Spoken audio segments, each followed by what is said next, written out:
Hello and welcome to Epic Blocks. Today we're going to take a look at what is probably the simplest fully automatic farm that you can build, and that is the cactus farm. As you can see, we have one cactus which is placed on top of a piece of sand. You can use any type of sand, and above the cactus and to the side we have a fence post because when cactus grows, if there's a block next to it, it will automatically break and then it'll fall down into the water below it where it's collected by a hopper. So this really is as simple as a fully automatic farm can get. Of course, just having the one cactus is not particularly efficient, so we can make this farm bigger. So the one cactus, you need a 3x3 space with the walls around it, of course. And here we have 4 cactus growing in a 5x5 space. And then we have 9 cactus. This one is in a 7x7 space. And then we have 16 cactus in a 9x9 space. 25 cactus in a 11x11 space. 36 cactus. This one is in a 13x13 space, and 49 cactus in a 15x15 space, of course with the walls around it. And each cactus has a fence post, one above and to the side somewhere to make sure that all the plants grow. They do break automatically and fall into the water. Now with each of these farms, there is a possibility some of the cactus that break will drop on top of the cactus, where they will be destroyed. There's not a whole lot that you can do with cactus, but that is one thing. They can serve as a trash can. Any items that you drop in there, if they land on the cactus, they will be destroyed. You could also, of course, use lava, or if you have a fire, not a campfire, but just have fire set maybe on netherrack so that it doesn't go out, that will destroy the items that drop into space. And the hardest part about these farms is getting the water to flow properly. So I've gone ahead and laid out a base for each of these platforms, and we're actually going to go ahead and start out with the smallest. So again, it's a 3x3 space, so excluding the corners, our walls are 3 wide. And this light blue block represents where we're going to place our water. I can grab that real quick. And so we place the water in any of the 4 corners, and the hopper in the opposite corner, and everything that falls in the water will of course go into the hopper. And then for the next size up with our 5x5 walls, same thing, pick any corner, place the water there. It will miss the hopper, but it will still work. As long as you place the hopper in the opposite corner, all items that drop into the water will wind up in the hopper. Now as we go up to our 7x7, we're going to move our hopper to the center. And we're going to place water in each of the 4 corners. Just like that.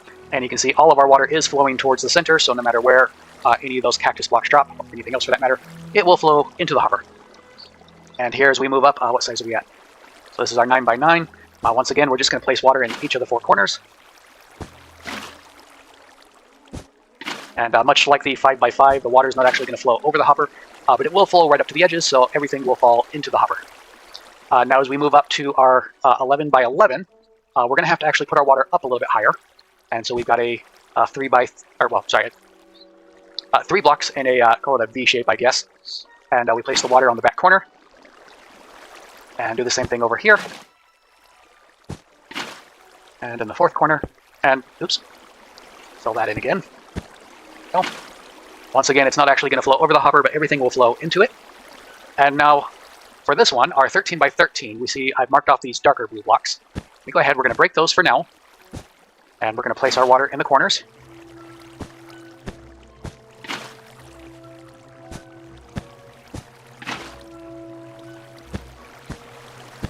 Alright, and as you can see, not everything is flowing to the hopper. So this is where we're going to come back, and we're going to place blocks in these spots. And we can see this corner is now working properly. And this one. And we'll do this one. And technically we don't need to do this last one. But I'm actually going to go ahead and let's go back a bit. If we put these 2 blocks in first and then place the water, our water is going to flow in a different pattern. And as you can see, that's going to cause some problems. If anything happens to fall in these 3 blocks, it's just going to sit there. And we don't want that. So and place the water again, and we'll do this one, and place these last couple of blocks. Oops, wrong block. No. And we'll add these in too, just so that everything is properly symmetrical from every side, and of course everything is flowing into the hopper. And then with this last one, our 15x15, we don't have to do anything quite so fancy, but as you can see, we do have quite a few more blocks. So this is a 1, 2, 3, 4, 5, 6, and of course 6 this way, moving in diagonally. Go ahead and place the water in all 4 corners. And just like that, everything flows into the hopper. Now, you could make this larger. You could also make this a rectangular shape instead of square if you wanted to keep this same width and maybe go farther in this direction or something. But all you have to do is make sure that you have a pattern of water where everything is flowing into the hopper, wherever you decide to place that. One thing that I often like to do with some of my other collection systems, let's just go ahead and build in some walls here real quick. And we're going to place water up against this wall, every other block. And that's going to make everything flow to this other edge. And then all we have to do is place some water over here on one side or the other, and all of your drops. Add one more wall here, and you can add more walls over here just to make sure nothing falls out. But everything will eventually wind up over here, and of course we will put our hopper probably down there. Or if you prefer, you could put it in this space instead. It really doesn't matter too much. Just these are some other options you would have to make sure that all of the drops wind up going where you want them to. There's only so many things you can do with Cactus, I mentioned earlier. So they do deal damage. So you could use them for traps for mobs or for other players. And of course mentioned you can use them as a trash can. So anything that lands on that cactus just gets destroyed. And you can put them in a furnace and smelt them, and they become green dye. And the other thing you can do with them is you can put them in a composter and turn them into bone meal. So I built all these farms. And there's one. I heard the composter do something, that's nice. But this does not give us a lot of bone meal, or cactus if we prefer. This one gives us a bit more, and of course those over there even more. Now I built these smaller ones first, and worked my way up to the biggest. But as you can see, even though this one was very early in the procedure, it only has 1 bone meal so far. This one, we're up to 4. Now that we got our hopper in the center, slightly different design, we're up to 7 bone meal. And so these are getting newer, they've been running for less time, but they do have more bone meal. So this one we're already up to 18. Here we have 24. 28. And finally, the newest, but biggest cactus farm over here. I don't know exactly how long it's been up and running. I haven't been measuring the time, unfortunately. But it's at 32 bone meal. And I put in these signs here. So this farm with 49 cactus. So it's very inconsistent, but on average it takes 18 minutes for a cactus to grow. So this would give us 163.33 cacti, per hour. Or that would be 11.67 bone meal per hour on average. Now that is, of course, assuming all of the cactus falls into the water, which, as I mentioned earlier, some of it will drop right on top of the cactus and be destroyed. So practical rates are going to be a little bit slower. But anyway, for this 36 cacti farm, it would generate about 120 cacti per hour, or 8.57 bone meal. Again, that's if all of the cactus fall into the water and get harvested properly. For 25 cacti, we'd be getting 83.33 cacti, or 5.95 bone meal. For 16 cacti, we're looking at 53.33 cacti, or 3.81 bone meal per hour. And here with 9 cacti, it'd be 30 cacti, or 2.14 bone meal per hour. With 4 cacti, it's 13.33 cacti, or 0.74 bone meal per hour. And with our one single cactus, we would be getting 3.33 cacti, or 0.19 bone meal per hour. And that's if all of the cacti actually gets harvested and doesn't get destroyed by landing on a cactus somewhere. And then for the materials to build it, for this one, we'll need 13 solid blocks and 48 glass. If you want to be able to see through it, of course, you can make that all solid blocks. We'll want, of course, a double chest. We'll need 2 hoppers. The first hopper up here, this is the one leading into the composter. The second hopper, of course, is below that, pointing into the chest. Anyway, over here. I figured we'll need 1 temporary block. This one we would place underneath that floating solid block, so we could then place the solid block. And then the sand, because of course sand will fall. It's affected by gravity, so we need something below it, but we don't want to disrupt that water flow. Though I suppose you could have just a solid block there, as long as you have the water flowing properly around it so that everything that drops winds up in the hopper, that's perfectly fine. And then of course we will need 1 sand and 1 cactus and 1 fence post or some other block that you can put at the top. This could just be any solid block, and then we'd need 1 bucket of water. For the 4 cacti, we'd need 24 solid blocks, and then 80 glass blocks if you want to be able to see through the farm. Again, double chest, 1 hopper above the composter, 1 below it. Composter, of course. Want a handful of temporary blocks. Then, of course, we need 4 sand and 4 cactus. And we can put a fence post next to each of them with just 2. And, of course, 1 water bucket. So here you can see we got our fence post. Doesn't matter if you put them between these 2 and these 2, or between these 2 and these 2. As long as each cactus has a block next to it somewhere, 1 block above, of course, it is perfectly fine. Here for our 9 cacti farm, we're up to 37 blocks, solid blocks, and 112 glass blocks, double chest, 2 hoppers, composter. We're now going to want a double handful of temporary blocks, I'd call it. We'll want 9 sand and 9 cacti, of course, and we can get away with 5 fence posts and 4 buckets of water. Of course, you only technically need 2 to build your infinite water source, but we've got 1 fence post between each of these 2 over here, and then 1 on either side of this one. So this cactus has 2 fence posts next to it, but that's all right. It can have more than 1. We just want to make sure that each of them has at least 1. This one over here, of course, a bit easier. We don't need to put any fence posts in the middle row, just between these 2 rows and then between these 2 rows. And the blocks we need, 52 solid blocks and 144 glass blocks. And of course, the whole purpose of these glass blocks is just to help make sure that when the cactus breaks, it doesn't fall too far off. So I mean, if you prefer, you could actually just make the base a little bit bigger, and then you wouldn't have to worry about the walls, but then you might have to worry about mobs wandering in where you don't want them. You can get away with shorter walls, though. So that's an option to look into. Over here for our 25 cacti farm, we're up to 53 solid blocks, and I'm not even wanting to do the math. I think I'll just put a note in. But really, our materials are not changing. I did put in here 16 stone bricks. That's because now I'm using some solid blocks on the second row. You could still use glass here to make sure that our water is flowing properly. But I kind of like the way this looks. And so if you wanted to do that, 53 plus 16, and then you can subtract 16 from the glass. And we'll just take a quick look at the blocks we have here. And finally, for the big one, as you can see, this is using quite a few solid blocks. If we add these in, it is a full 3 stacks, and then 3 3/4 stacks of our glass. Of course, that would be if we put glass on this row too. Anyway, go ahead and build this real quick, and go with one of the smaller models.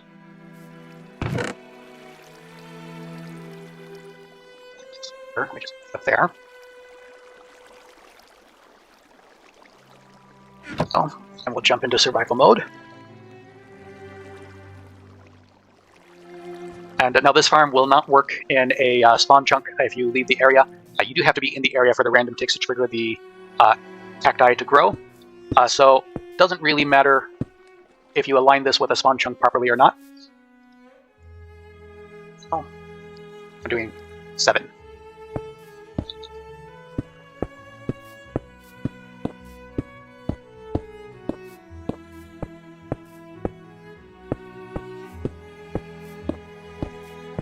Alright, just like that. And let's go ahead and put our hopper in the center. I think that's this block here. Check. Perfect. And go ahead and dig out 1 further. And we'll put our composter in now. And we can add our hopper. And let's add some water.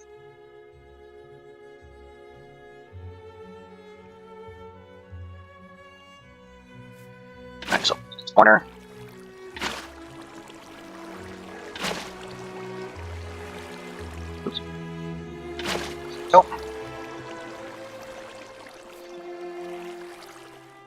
Those empty buckets now. I'm going to go ahead and dig down here and put double chest and the other hopper in.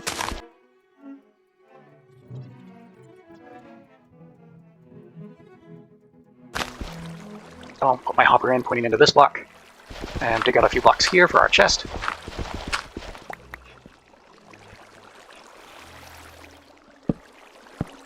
There we go.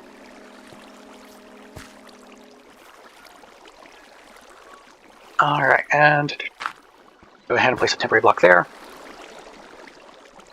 We need more solid blocks.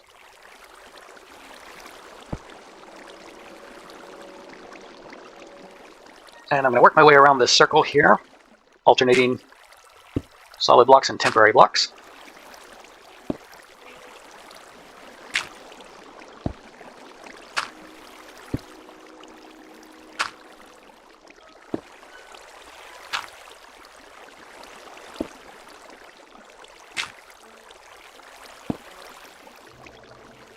And finally, this one in the center.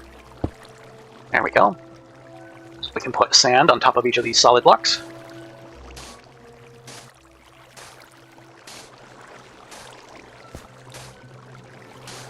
And we can plant our cactus on each one.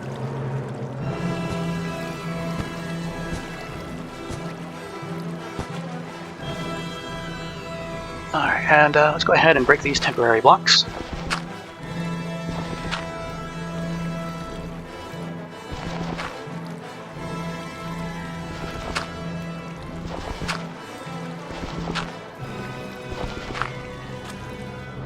Okay, and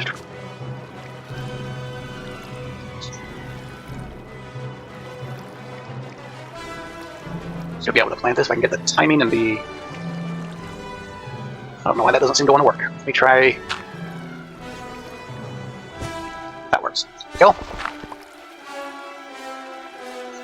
Come back to that. We might use some temporary blocks to place our fence posts. But let's go ahead and build up our walls.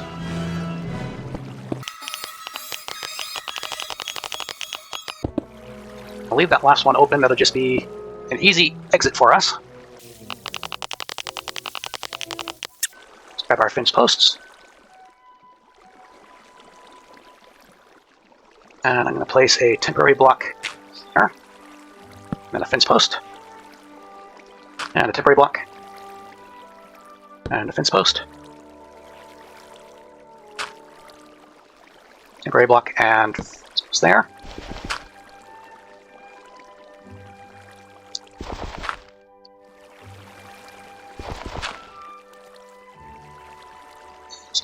This way. There's a temporary block there, and one fence post. And we'll place a temporary block here, and one more fence post. Alright, now you could leave these temporary blocks. They're not really in the way. But we want to give our cactus blocks that break the best chance of getting away from the cactus it's growing on. So, like this one, if it breaks and falls this way, the fence post should let it get out of the way of the cactus it's growing on. If we leave solid blocks up here, then you run the risk of them not being able to get out of the way and just landing on top of the cactus again and being destroyed. And we don't want that. Anyway, let's come back over here, and I can hop down safely. These last few blocks in. Just like that. Now if we come over here, I'm going to go ahead and break my composter real quick, because I figured we had some temporary blocks that fell in there. And I think grass block will actually work in a composter. Oh, select the dirt. But the dirt does not, so set it up that way. But that's all set to give us bone meal very slowly. But it is, like I said, fully automatic, and this will run pretty smoothly.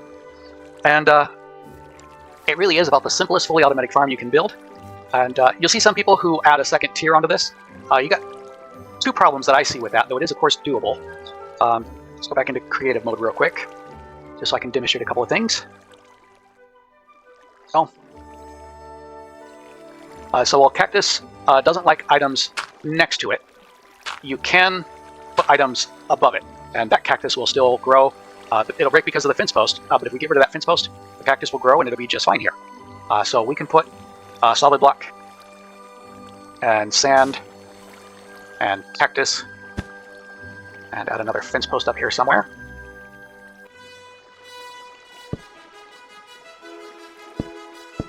And that right there, you can keep going. We probably want to build our walls up a little bit higher again, unless you opted for the wider base to begin with. That will work.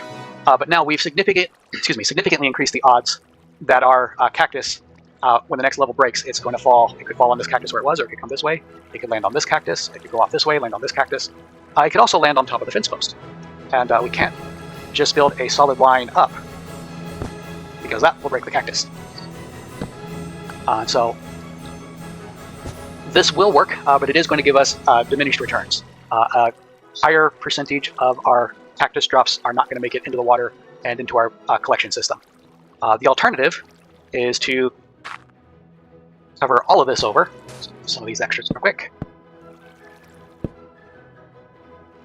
Basically just create another floor.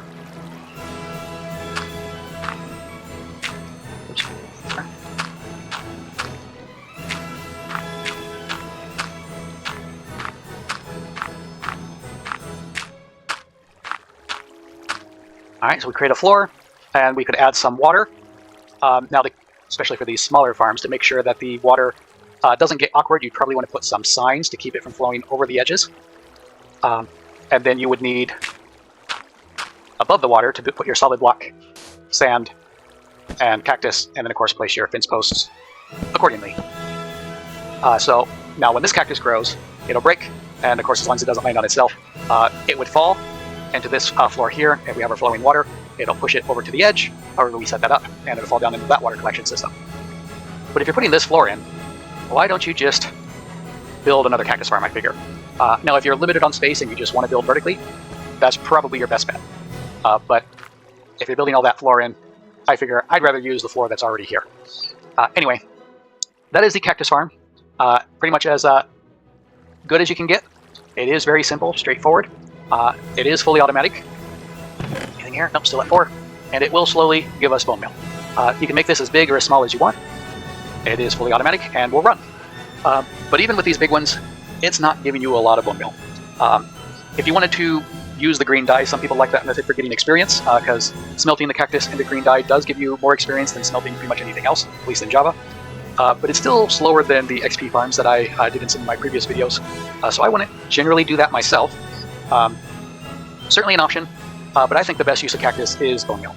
And even then, if you want a bone meal farm, next week I'm going to show you something that is a bit more complex, of course, but it is fully automatic and it will work in our spawn chunk, so no matter where we go in the world, that farm will continue to work. And it has much higher returns than even this farm over here, though it is very similar in size. So the farm next week takes up most of a chunk in build space. Not quite as tall, actually, so that's a good thing. But stay tuned, I'll show you what I think is probably the best simple bone meal farm. I think I still can call it simple, so stay tuned. Once again, thank you for watching. This is Epic Blocks.